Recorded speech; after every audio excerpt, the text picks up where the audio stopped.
오늘 마태복음 5장 1절 2절이요. 이 본문 같이 읽고 마태복음 25탄입니다. 강의 시작합니다. 함께 읽을까요? 5장 1절 2절. 그분께서 무리들을 보시고 산에 올라가 앉으시니 그분의 제자들이 그분께 나아오매 그분께서 입을 열어 그들에게 가르쳐 이르시되. 아멘. 여기까지요.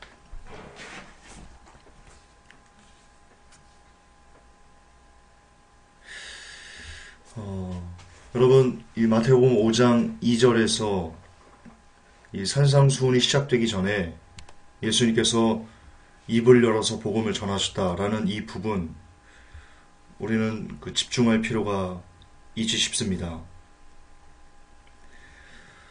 입을 열어 가라사대, 입을 열어 가르치시되. 여러분, 주님은요 복음을 소리를 내셔서, 입을 내셔서, 입을 여셔서 복음을 전하셨다. 그리고 쏟아져 나온 그 생명의 열매들이 바로 산상수훈, 그 다음에 마지막 때 이런 어떤 생명을 우리에게 전해주셨다. 만약 우리 주께서 이 소리를 내셔서 복음을 전해주지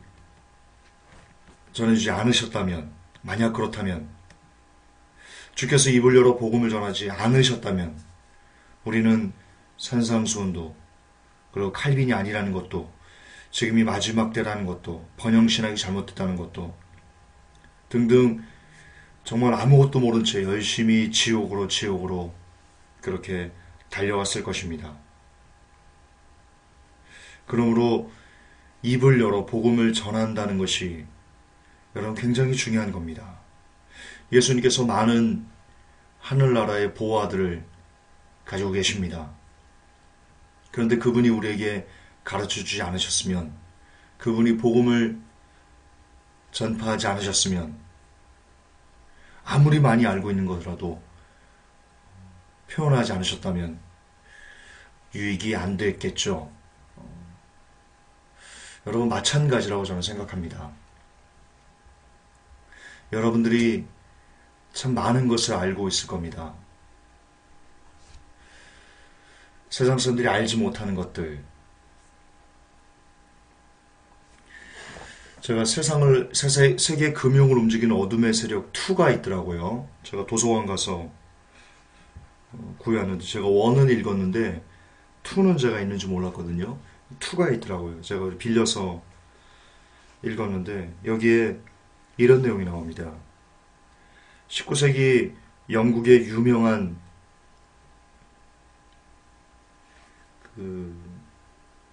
총리죠. 디즈레일리.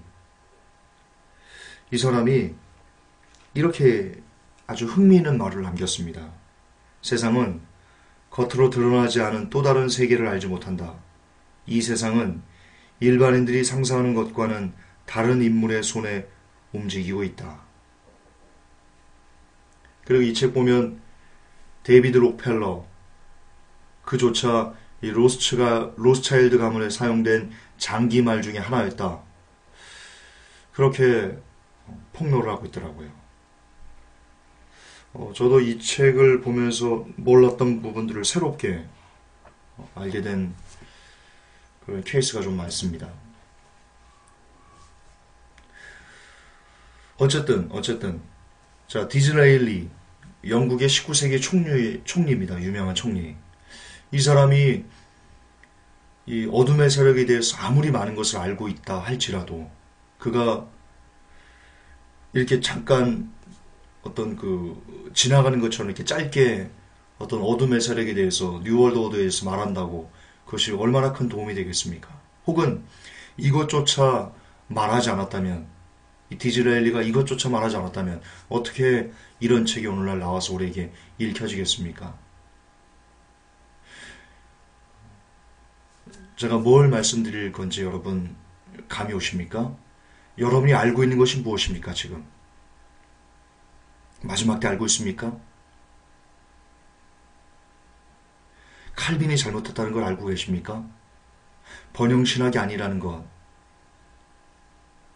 신사도가 잘못했다는 것, 정말 많은 지식을 여러분들이 갖고 있습니까? 그러나 여러분, 여러분이 갖고 있는 그것을 밖으로 쏟아내지 않으면 여러분의 가족들에게, 여러분의 지인들에게, 여러분의 친구들에게, 여러분이 알고 있는 누군가에게 여러분이 알고 있는 그 소중한 진리들을 쏟아내지 않는다면 말짱 헛것이라는 겁니다.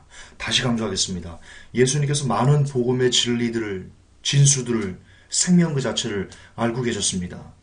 그런데 그분이 이 땅에서 3년 공생을 하시면서 그 알고 있는 소중한 것들을 밖으로 쏟아내지 않으셨다면, 이야기하지 않으셨다면, 입을 열어 가르쳐 가라사대라고 하지 않으셨다면 우리는 지금쯤 지옥으로 LTE 속도로 지옥으로 달려가고 있을 것입니다.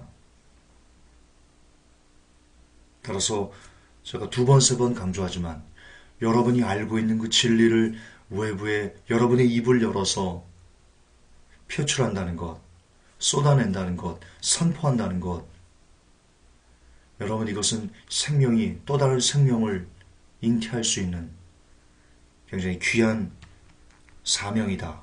그리고 사역이다. 알고 있는 그것에 대해서 여러분이 나팔을 반드시 부셔야만 한다. 단 여기서 여러분 잠깐 우리가 생각하고 넘어가야 될 문제가 있습니다. 우리는 복음 전파를 이렇게 생각합니다. 다른 사람들을 설득해서 교회에 들어다 앉히고 혹은 그에게 어떤 영접 기도를 시키고 그가 예수님을 믿을 수 있도록 내가 어떤 설득의 작업을 가하는 것. 가령 예를 들어서 베리칩이라고 봅시다. 여러분이 베리칩이 짐승의 표라는 것을 전함에 있어 여러분의 가족이나 지인들, 친구들에게 그들이 반드시 베리칩이라는 것을 믿어야지만 하게 여러분들이 어떤 그 설득의 역할을 해야 된다고 생각합니다. 그러나 여러분 복음을 전하는 데 있어 그 원어적인 의미는요. 여러분 선포의 개념입니다. 그가 듣든지 아닌지 선포하는 것까지가 여러분의 몫입니다. 그들을 설득해서 예수님을 믿게 하고 베리칩을 믿게 하고 거기까지가 여러분의 몫이 아니고요. 복음을 전파한다 할 때 그 전파는요. 선포의 기능이 되니까요. 원어적으로. 따라서 그들이 듣든지 아니든지 그냥 여러분들은 베리칩은 짐승의 표다라고 던지면 그리고 나머지는 기도로 하나님께서 그들의 마음에 감동을 주시기를 나머지는 하나님의 역할입니다. 사도 바울도 이야기합니다. 잘하게 하시는 이는 하나님이다. 우리는 단지 씨를 뿌리고 물을 줄 뿐이다. 예, 거기까지가 우리의 몫입니다. 그래서 그것조차도 우리가 하지 않는다면 책망받을 것입니다. 또 하나, 여러분 복음을 전파한다는 것은요. 아시겠지만 마귀가 너무나 많이 싫어하는 겁니다. 마귀가 이 세상에서 제일 싫어하는 것 넘버원, 예, 복음 전하는 겁니다. 그것도 진짜 복음. 지금 시대 마지막 때 베리칩이 짐승의 표가 아니라는 것, 베리칩이 짐승의 표라는 것. 어제도 저는 여러분 지금도 이 베리칩이 짐승의 표가 아니다에 대해서 많은 싸움을 싸우고 있습니다. 어제도 어떤 누군가가 조봉상 목사의 긴 글을요 저한테 메일로 보내오면서 왜 다른 사람을 미혹하고 있냐고 저한테 그렇게 이야기를 하시길래요. 제가 어제는 너무 화가 나가지고요. 그 조봉상 목사의 글이 늘 똑같습니다. 되도 않는 논리를 막 갖다 붙여가지고 그래서 어제는 제가 너무 화가 나가지고 제가 뭐라고 답장을 보냈냐면요. 알겠습니다. 그러면 님께서는 베리칩을 열심히 받으십시오. 아니 님만 받지 마시고요. 회원님의 가족들, 친지들, 지인들 다 함께 받으십시오. 그렇게 좋은 거면 받으셔야죠. 제가 너무 화가 나가지고 그렇게 해도 모를까 싶어 제가 그렇게 답장을 보냈는데요. 그러니까 더 이상 이렇게 회신은 안 오더라고요. 물론 그렇게 보내면 안 되는 거죠. 그래도 그 영혼을 품고 하지만 제가 뭘 강조하려고 하는 거냐면요. 이 복음의 전파에 대해서 그 사람을 어떤 상대방을 이렇게 설득하거나 그 사람을 바꾸거나 이것은 우리의 권한이 아니라는 겁니다. 우리의 몫이 아니라는 겁니다. 우리는 단지 베리치문 짐승의 표가 이러한 원인 때문에 표입니다. 이러한 것 때문에 신사도는 잘못됐습니다. 성경에 이런 것 때문에 보았을 때 번영신학은 잘못된 겁니다. 사차원의 영성은 잘못된 겁니다. 칼빈은 잘못된 겁니다. 라고 그렇게 그저 어떤 팩트와 그리고 성경적인 증거들을 갖고 우리들은 단지 이것은 이렇습니다. 라고 선포하는 데까지 그게 우리의 몫이라는 겁니다. 그리고 그렇게 되면 반드시 그 복음이 진짜라면 우리에게 따라오는 것이 있습니다. 바로 고난입니다. 예수님께서 입을 열어 복음을 전파하신 다음에 그 다음에 삶이 어떻게 됐습니까? 많은 유대인과 바리새인들, 그 당시에 기득권을 갖고 있던 사람들에게 배척당하고 그들이 어떻게 하면 예수님을 잡아다 죽일까? 늘 그렇게 생각하면서 이 고난의 길을 걸어가게 되신 결정적인 원인이 바로 예수님께서 입을 열어 가르쳐 복음을 전하시면서부터라는 것입니다. 이처럼 복음을 전파한다는 것은 고난의 길을 내가 걸어가겠습니다라는 다짐, 그것입니다. 그러므로 고난의 시작은 참된 복음의 선포로부터 시작된다라고 할 수 있습니다. 여러분들이 오늘 입을 열어 진짜 복음을 여러분의 가족이나 친구들, 지인들에게 전한다면 그 결과는 아마 상당수가 핍박으로 되돌아올 것입니다. 상당수가 미쳤어? 아이고 이단이 빠졌구만. 이런 식의 반응으로 부메랑이 돼서 돌아올는지도 모릅니다. 아마 그렇게 될 가능성이 10중 8구일 겁니다.